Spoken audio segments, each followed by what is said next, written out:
अस्सलाम वालेकुम एवरीवन, मेरी दुआ है कि आप लोग जहाँ भी हों खैरियत से हों और अल्लाह के अमान में हों। एक दफ़ा फिर मेरे ब्लॉग में सबको खुशामदीद, welcome back to my channel. आज का ब्लॉग थोड़ा सा लंबा होगा क्योंकि इस ब्लॉग में मैंने आप लोगों से प्रिपरेशन से लेके फंक्शन तक पूरी बर्थडे की पूरी रूटीन शेयर किया कि मैंने किस तरह से प्रिपरेशन की, किस तरह से हमने तैयारी की और फिर हमने जो है वो बर्थडे को अटेंड किया और क्या क्या किया हमने, तो वो सारा मैंने उसमें रिकॉर्ड किया है। तो इसलिए थोड़ा सा जो है ना वो लंबा जाएगा। सब घरों में आई थिंक सो एक ना एक कोई कमरा ऐसा पूरे घर में होता है जहाँ कोई नहीं जाता, मतलब वहाँ आना जाना इतना नहीं होता, बस ओकेजनली बैठ गए तो बैठ गए। तो ये वाला जो है ना मेरे घर का जो रूम था वो भी इस तरह का ही है कि यहाँ पे हम आते नहीं हैं ज़्यादा, ये थोड़ा साइड पे करके है तो इसमें हम आते भी नहीं हैं, हमें ज़रूरत भी नहीं पड़ती। और जो है ना मेरी मियाँ की जो है ये स्टडी टाइप है कि उनके फ्रेंड्स आ जाएँ तो वो बैठ जाएँ, वो अपने ऑफिस का काम कर लेते हैं। तो अदरवाइज़ यहाँ पे कोई भी नहीं आता। अगर वो ऑफ़िस हैं तो फिर कोई भी नहीं आता, अगर वो हैं तो वो ऑफ़िस का काम कभी कभी कर लेते हैं, वो भी बहुत बहुत रेयर होता है। तो मैंने सोचा कि आज इस कमरे को थोड़ी सी इज़्ज़त दूँ और बहुत दिन हो गए थे, तकरीबन 1.5 महीना एक हो गया था कि मैंने इस कमरे की सफाई तो वैक्यूम तो मैंने किया था, लेकिन जो डीप क्लीनिंग होती है, डस्टिंग होती है, सारी चीज़ें हटा के, सोफ़ा हटा के, वो मैंने नहीं की थी, काफ़ी टाइम हो गया था। तो मैंने सोचा कि चलें करते हैं। तो बस फिर मैं सुबह सुबह का टाइम था और मैं जो है ना वो बच्चों को भेजने के बाद मैं सीधा इस कमरे में आ गई। मैंने कोई और घर का कोई काम नहीं छेड़ा। मैंने कहा चले आज मैं सबसे पहले ये करूँगी। तकरीबन इस कमरे पे मुझे 1.5 घंटा लग गया था और फिर मैंने इसको सारा साफ़ किया था। सबसे पहले मैंने विंडोज़ को क्लियर किया। यहाँ की कहने की बात है कि ये यहाँ पे डस्ट नहीं होता, नहीं, यहाँ पे बहुत डस्ट होता है। अभी आपके सामने मैं सारा डस्ट उतारूँगी, ये देखें, सारा डस्ट साफ़ करूँगी। इतना ज़्यादा डस्ट था, चिपका हुआ था, मतलब ह्यूमिडिटी के साथ चिपकी हुई थी। और ये जो अंदर वाली चीज़ है ना, जो ये चौखट टाइप होती है ये विंडो की, इसके अंदर भी जो है ना वो इतना डस्ट होता है कि मेरे हाथ जो है ना वो काले हो गए थे इसको मतलब साफ़ कर करके। तो मैं भी देख रही हूँ 2-3 गैजेट्स मुझे मिले टेमू पे जो इस तरह की जो है ना चौखाटे जो होती हैं विंडोज़ की, उनको साफ़ करने के लिए। फिर मैं सारा फर्नीचर हटाया, सारा रैक्स के ऊपर से सारी डेकोरेशन पीसेस हटाए और इतनी मोटी मोटी जो है ना वो डस्ट की लेयर थी वो साफ़ सुथरा किया। एक्चुअली मेरे जो घर के सामने बिल्कुल कंस्ट्रक्शन हो रही है, मेरा घर बिल्कुल मेन पे है, तो इतनी डस्ट आती है, मैं इतनी तंग हूँ इस चीज़ से। और ऊपर से शोर भी होता है, कंस्ट्रक्शन का शोर होता है, चूँकि वो ट्रक आ रहे हैं, उनको माल लोड हो रहा है, अनलोड हो रहा है, इतना मतलब सारा कुछ मेस्टअप हो रहा होता है। तो खैर इंशाल्लाह अब कंस्ट्रक्शन फाइनली जो है ना वो इस ईयर के एंड में कंप्लीट होने वाली है। अब लास्ट स्टेजेस उसके चल रहे हैं, तो मैं सुकून करूँगी कि जो ये सीमेंट और ये जो डस्ट इधर आती है ना उस वजह से भी बहुत ज़्यादा डस्ट आती है। अगर आपको मेरा कंटेंट अच्छा लगता है, मेरे व्लॉग्स अच्छे लगते हैं, तो चैनल को सब्सक्राइब करें, लाइक करें, शेयर करें।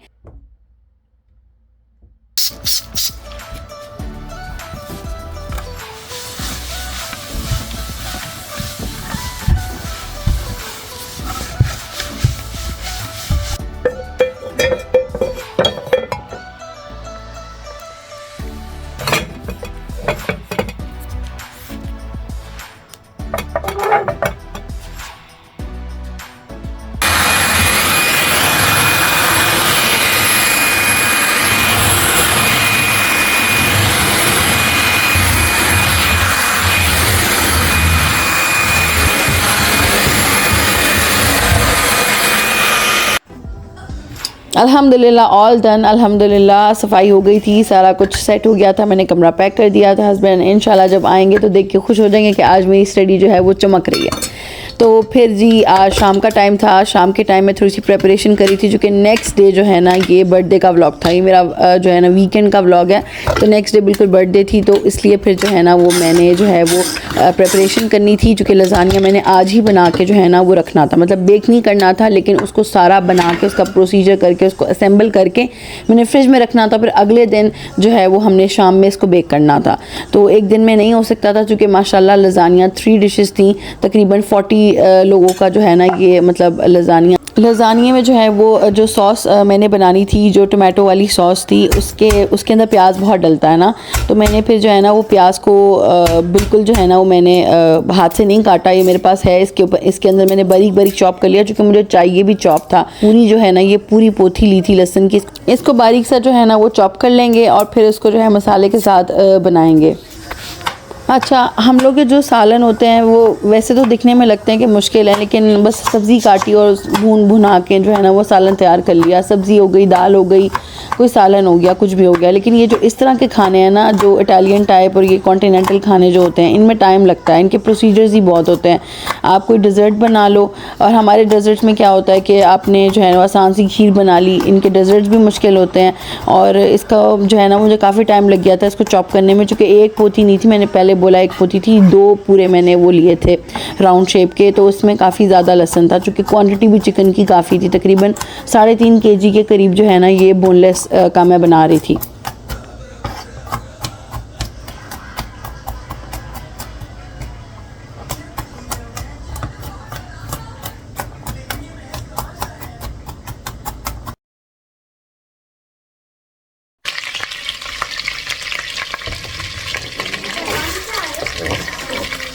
मैंने इसको बटर में बनाया, चूँकि बटर में जो है ये बटरी बनता है, क्रीमी बनता है, और बटर का जो अपना टेस्ट होता है ना, अंदर इसके रस बस जाता है, तो उससे बहुत एक क्रीमी और लग्जरी रिच फ्लेवर आता है इसके अंदर। तो बस फिर मैंने दोनों पोतियों को जो है ना वो चॉप किया, लहसुन को, बटर लिया, और उसके बाद मैंने थोड़ा सा बटर और डाला था, सारे अनियंस डाले, तकरीबन मैंने 4 प्याज लिए थे पूरे बड़े साइज़ के, और उसके साथ मैंने फिर इसको भूनूंगी, और उसमें फिर टमाटो की पेस्ट डालूंगी, सारे जो है ना वो ड्राइड मसाले डालूंगी, और फिर हमारी पेस्ट तैयार हो जाएगी। इसके बाद फिर मैं वाइट सॉस की तैयारी करूँगी, उसको बनाऊँगी, और उसके बाद फिर इसका जो लास्ट स्टेप होगा वो असेंबलिंग होगा, जो थोड़ा ट्रिकी होता है, थोड़ा सा कॉम्प्लेक्स होता है, क्योंकि उसकी लेयरिंग करनी होती है, सारी लजानिया शीट्स, और फिर एक लेयरिंग, फिर दूसरी लेयरिंग, फिर तीसरी लेयरिंग। मैंने इसमें ऑलिव ऑयल भी यूज़ किया था, कुकिंग ऑयल भी यूज़ किया था, और बटर भी यूज़ किया था। मैंने तीनों ऑयल इसमें यूज़ किए थे, क्योंकि अगर मैं बटर बहुत ज़्यादा डालूँगी तो वो भी बहुत ज़्यादा डोमिनेटिंग हो जाएगा, और अगर मैं जो है वो कुकिंग ऑयल डालूँगी तो उससे थोड़ा सा रिच कम बनेगा, और अगर मैं ऑलिव ऑयल ज़्यादा डालूँगी तो उससे फ्लेवर भी चेंज होता है, क्योंकि जो ऑलिव ऑयल है वो ज़्यादा कुक होता है तो उसका फ्लेवर चेंज हो जाता है ना पक के। तो इसलिए फिर मैंने तीनों ऑयल्स को जो है ना, तीनों चीज़ों को थोड़ी थोड़ी क्वान्टिटी में डाला, ताकि जो है ना वो बैलेंस रहे। लहसुन अच्छा सा भुन गया था, खुशबू आ गई थी, तो अब ये पूरे 4 प्याज जो मैंने चॉप किए थे उसको हम डालेंगे, और उसको भी थोड़ी सी भुनाई करेंगे इसके भी। अच्छा, मुझे ना अक्सर सब कहते हैं कि आप डेली व्लॉग नहीं डालती हैं, आप बहुत गैप देती हैं, कभी 10 दिन का गैप आता है, कभी हफ्ते का गैप आता है, तो आप डेली व्लॉग डाला करें। आप डेली व्लॉग डालेंगी तो जो है ना वो ज़्यादा लोग देखेंगे, ज़्यादा जो है ना आपकी फॉलोइंग होगी, और ये वो। तो बस यही है कि टाइम ही नहीं होता मेरे पास इतना, तो जितना मैं मैनेज कर सकती हूँ अच्छे तरीके से, कि मैंने पहले भी कई दफ़ा बताया कि उससे मेरी लाइफ डिस्टर्ब ना हो, अपने शौक़ के लिए मैं बना लेती हूँ जो है ना वो थोड़ा थोड़ा आप लोगों के लिए।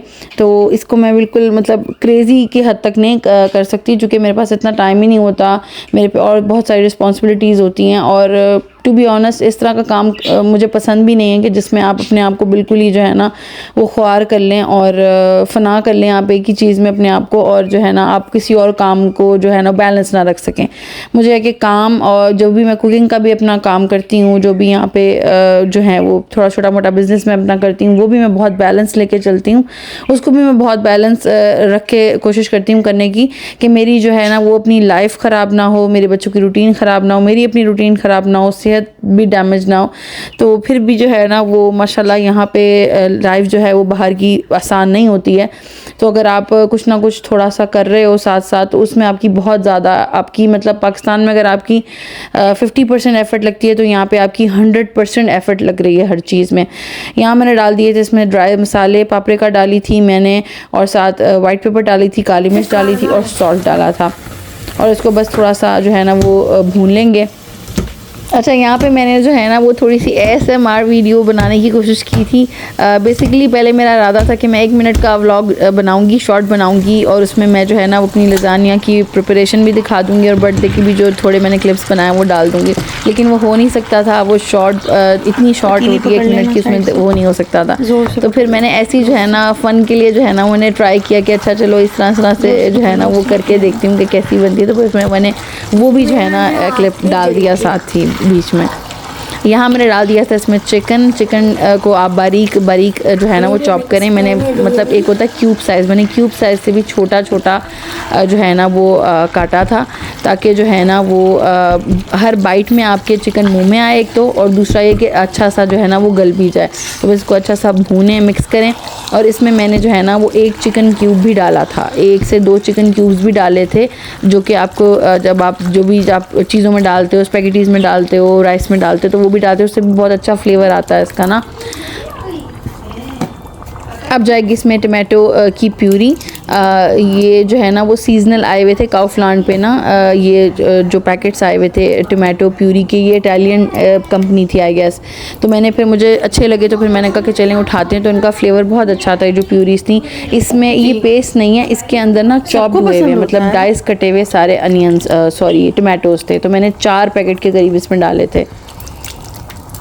ये जो लज़ानिया की जो आप सॉस बनाते हैं ना, ये बेस जो बन रही है, इसके अंदर सॉल्ट की मिकदार देखनी पड़ेगी कि आप इसमें स्पाइसेस ठीक डाल रहे हैं कि नहीं, क्योंकि आपको लग रहा होता है ज़्यादा, लेकिन जब वो पास्ता के साथ और सॉस के साथ मिक्स होते हैं ना, तो वो फिर जो है ना वो कम रह जाते हैं। तो आप इसमें ज़्यादा ही रखें, मतलब निकलता वही जो है ना वो स्पाइसेस रखें कि आपको लगे कि थोड़ी डोमिनेटिंग है, तो वो फिर उसके साथ मिक्स होकर बड़ा अच्छा फ्लेवर आएगा। यहाँ बना रहे हैं वाइट सॉस के लिए मैंने लिया है तकरीबन 2 से 3 टेबलस्पून बटर भर के, 4 टेबलस्पून मैंने तकरीबन इसमें मैदे के यूज़ किए हैं, और उसको थोड़ा सा भुनाई करेंगे। और फिर बस जैसे ही आप इसमें जो है ना वो फ्लावर डालें और साथ ही आप इसको मिक्स करना शुरू कर दें, क्योंकि बटर और मैदा जो है ना वो फिर जल्दी से जो है ना वो डार्क हो जाता है। हमें इसको डार्क नहीं करना, हमने इसको कोई कलर नहीं देना, इतना तो सबको ही पता है कि हल्का हल्का सा इसको बस भूनना है। और अगर आपको बस सबको खुशबू आने लगे तो उसके बाद फिर आपने इसमें क्रीम ऐड करनी है। मैंने इसमें दूध भी शामिल किया था, और जो है ना ब्लैक पेपर डाली थी, वाइट पेपर डाली थी, सॉस डाला था, और उसको बस हल्का सा इसको मिक्स करेंगे। चीज़ भी इसमें जाएगी वाइट सॉस के अंदर। मैंने पामेज़ान का यूज़ किया चीज़, चूँकि ऊपर भी अच्छी लगती है मेल्ट होके, और अंदर भी सॉस के अंदर भी मैंने पामेज़ान चीज़ डाली है, उसका फ्लेवर बहुत अच्छा और रिच आता है। बस जब इसमें आपको लगे कि थोड़े बबल्स उठ रहे हैं, तो फिर आपने जो है ना इसमें अपना लिक्विड जो क्रीम है वो डाल देनी है। लेकिन यह है कि आपने इसको थोड़ा सा भूनना, ये नहीं, क्योंकि फिर वो कच्चा कच्चा फ्लेवर आएगा, वो फिर पूरी पक्का हुआ फ्लेवर नहीं आएगा। तो जब तक इसमें बबल्स आते रहें, बस इसको मुस्तकिल हिलाते ही रहना। अगर आप हिलाना छोड़ देंगे ना, इसको स्टर नहीं करेंगे, तो फिर ये लग जाएगा। क्योंकि आपने देखा होगा मैं जहाँ जहाँ से मिक्स करती जा रही हूँ, जो है ना वो जहाँ वहाँ से चिपकता जा रहा है। तो बस फिर ये थोड़ा सा ट्रिकी है। तो आप इसको जो है ना वो बबल्स आते रहें, इसको भूनते रहें, और उसके बाद फिर इसमें जो है ना अब आप इस स्टेज पे जो है मैंने और बटर डाला था, और इस स्टेज पे आप इसमें क्रीम ऐड कर दें। अच्छा, जिस फ्रेंड के हम कल बर्थडे पे जा रहे हैं, माशाल्लाह वो ट्विंस जो है ना वो हैं, और बच्चे बहुत एक्साइटेड हैं उनकी बर्थडे के लिए। और माशाल्लाह से जो मेरी फ्रेंड है वो केक का बिज़नेस करती है यहाँ पे, बहुत अच्छे तरीके से सक्सेसफुली वो रन कर रही है यहाँ पे। और केक उसके बहुत पसंद आते हैं सबको, टेस्ट बहुत अच्छा होता है, सफाई बहुत है उसके हाथ में। आगे मैं आपको जाकर दिखाऊंगी व्लॉग में कि उसने अपनी बेटियों का जो है वो केक खुद बनाया है, और कितना कमाल केक बनाया है, हर तरह से परफेक्ट था और बहुत ज़बरदस्त जो है। और फिर इसमें क्रीम शामिल कर दें, और क्रीम आपकी मर्ज़ी है, आप जो है थिक वाली लेना चाहें थिक वाली लें, और जो है ना वो नॉर्मल लेना चाहें नॉर्मल वाली लें। मैंने जो है वो थोड़ी थिक वाली ली थी। ये गार्लिक पाउडर मैंने डाला है, वाइट पेपर और काली मिर्च डाली है, और इसको जो है ना अच्छा सा मिक्स करें। सॉल्ट भी डलेगा इसमें, और थोड़ी सी इसमें चीज़ डालें, और चीज़ डाल के इसको थोड़ा सा मिक्स करें। और बस फिर ये नहीं कि आपने इसको बहुत पकाना है, बस चीज़ डाल के फिर मैंने इसको चूल्हे से उतार लिया था, डाइनिंग पे रख लिया था। और जो है ना फिर मैंने जो है असेंबलिंग की जो है वो तैयारी की थी। इसकी ऐसी कंसिस्टेंसी आनी चाहिए, और जो है ना बटर की वजह से इसका टेस्ट बहुत अच्छा आता है। अब हम इसको डाइनिंग पे रखेंगे, और फिर जो है ना मैंने वापस जो चिकन था वो भी रखा हुआ है, सॉस भी रेडी हो गई है। तो सारी चीज़ें जो है मैं वो रख के फिर वहीं पे खड़े खड़े जो है ना मैं असेंबल करूँगी।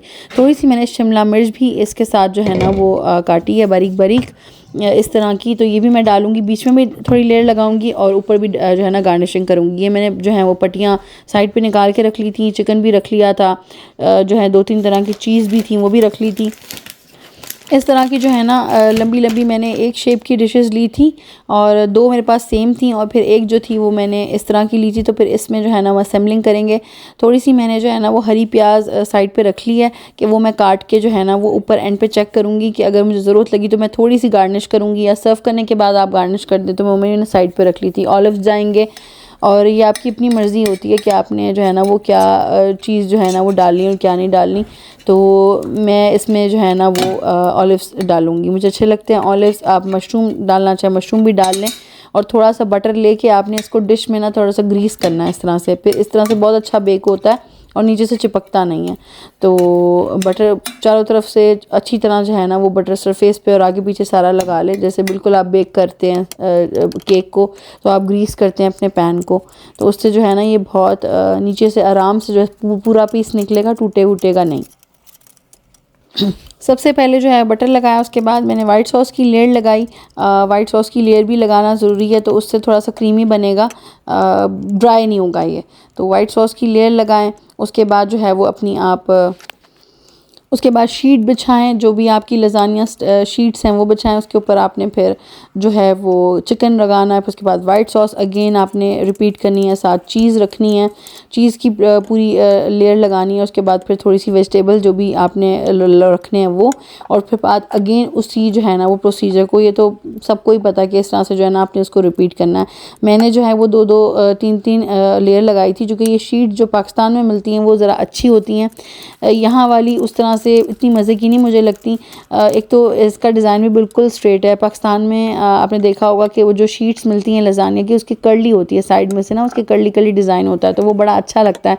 जब वो बेक होके भी आता है, उसका पीस भी निकाल के रखते हो ना, तो वो भी एक अच्छी लुक आती है।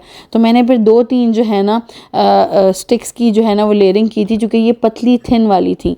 और जब मैं लजानिया बेक करूँगी तो मैं इसमें थोड़ा सा पानी डालूँगी, मतलब केटल से मैं गर्म पानी डाल के बेक करूँगी, तो बहुत अच्छा बेक होगा, क्रीमी होगा। ये मुझे एक मेरी फ्रेंड ने टिप दी है कि जो है ना वो आप इसको जो है ना वो थोड़ा पानी डालें, गर्म पानी, और फिर उसके बाद इसको बेक करें, तो बिल्कुल ये ना ओवर कुक होंगी और ना जो है ये कच्ची रह जाएंगी और ना ही ये ड्राई होगा। तो पानी डालने से जो है ना वो ये क्रीमी बनेगा बहुत। अपनी पसंद की चीज़ यूज़ करें। मैंने जो है इसमें चेडर भी यूज़ किया है, पार्मेज़ान भी की है, पिज़्ज़ा वाली चीज़ भी की है, मोज़रेला मुझे नहीं की, मुझे नहीं पसंद। और मैं यहाँ पे एक जो है ना वो एक तरह की जर्मन 1-2 चीज़ें ब्रांड की मिलती हैं चीज़, तो वो भी मैंने की है। तो मिक्स मैंने 3-4 किस्म की चीज़ इसमें जो है ना वो यूज़ की हैं।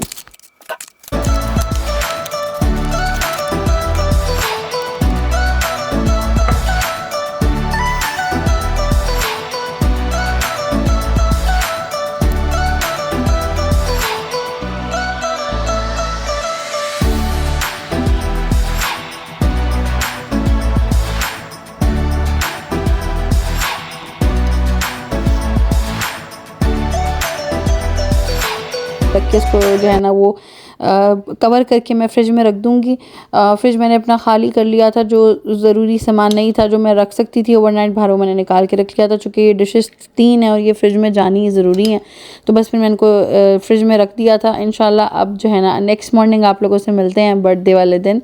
तो चंद एक मैंने इसके ऊपर ऑलिव्स रख दिए और बस फिर ये रेडी हो गया था। ये नेक्स्ट डे का सुबह का व्लॉग था। सबके कपड़े में प्रेस कर रही थी। बच्चे जो है ना मेरे संडे वाले दिन जो है इस्पारा पढ़ने जाते हैं, तो वो लोग चले गए थे इस्पारा पढ़ने नाश्ता करके। तो बस फिर मैंने सोचा कि जल्दी से सबके पीछे जो है ना वो मैं कपड़े प्रेस कर लेती हूँ। मेरी आदत है कि जब भी मैं कपड़े प्रेस करती हूँ या कपड़े सोफ़े पे बैठ के फ़ोल्ड करती हूँ, मैं ज़रूर कोई ड्रामा लगा लेती हूँ। तो अभी भी मैंने ड्रामा लगा लिया था कोई एक रैंडम, तो और बस फिर मैंने जल्दी जल्दी से कपड़े प्रेस किए और बस बाकी की तैयारी की। अच्छा, सारे काम मैं शौक से कर लेती हूँ, लेकिन जब कपड़े आप प्रेस करने की बारी आती है ना तो मुझे इतनी मुश्किल लगती है, बड़ी मुसीबत पड़ती है।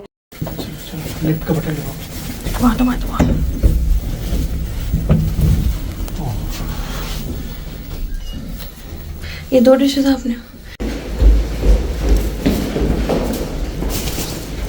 चलो चलो चलो। अस्सलाम वालेकुम भाई, मैं ठीक हूँ, अल्लाह का शुक्र। मुझे जो है ना वो थोड़ा पहले जाना था, टाइम से पहले, तो मैं पहले पहुंच गई थी। और जो है ना वो बर्थडे का सीन ऑन था, यहाँ पे जो है वो कपकेक्स असेंबल हो रहे थे। और जो है ना जाते ही जो है वो फिर सबसे पहले मुझे अपना लजानिया बेक करना था, तो वो बस फिर मैंने फ़ौरन ही जो है वो लजानिया बेक होने रख दिया था। उसमें केटल से पानी डाल के, ये गोला कबाब थे, ये जो है वो जल्दी से फ्राई करने थे, फ्राइज़ करनी थी। तो मिलजुल के जो है ना वो हमने सब जो है वो तैयारी की। ये बिल्कुल उसी तरह कम्युनिटी सेंटर था जो कि लास्ट आपने व्लॉग्स में देखे होंगे कि मैंने एज अ वॉलंटियर वहाँ पे जाके कुकिंग की थी। तो यहाँ पे भी इनके एरिया में भी कम्युनिटी सेंटर ही था जहाँ पे लोग जिसको रेंट पे ले सकते हैं वन डे के लिए और वहाँ पे अपने फंक्शन कर सकते हैं। तो ये काफ़ी बड़ा था और काफ़ी अच्छा था, मतलब मेरे एरिया से ये काफ़ी ज़्यादा बड़ा था और काफ़ी अच्छा था, बड़ा स्पेशियस था, तो बड़ा इन्जॉय किया सब ने। ये सही किया, इसने कट कर दिया। देने के बावजूद सर्व करने से पहले जो है ना हमने पीसेस इसके काट दिए थे लसाने के, ताकि जिसको जितना लेना है वो ले ले। तो पीसेस में कटा होता तो ज़रा आसानी होती है और बड़ा क्रीमी बना था और जो है ना वो अंदर से बहुत जो है टेंडर था। तो उसमें जो है वो सॉस भी थी, मतलब एक होता है ना ड्राई, वो नहीं था, सॉस भी थी उसमें ना। तो वो सबको माशाल्लाह बड़ा पसंद आया, हर चीज़ बहुत मज़े की बनी हुई थी और बहुत मेहनत से उन लोगों ने जो है ना अरेंजमेंट किया हुआ था, बहुत खूबसूरत अरेंजमेंट किया हुआ था, खाना बहुत अच्छा था, डेकोरेशन बहुत अच्छी थी। जो जिस तरह से उन्होंने टेबल को सेट किया था बहुत अच्छे तरीके से, वो बहुत अच्छा जो है ना ओवरऑल अरेंजमेंट था माशाल्लाह।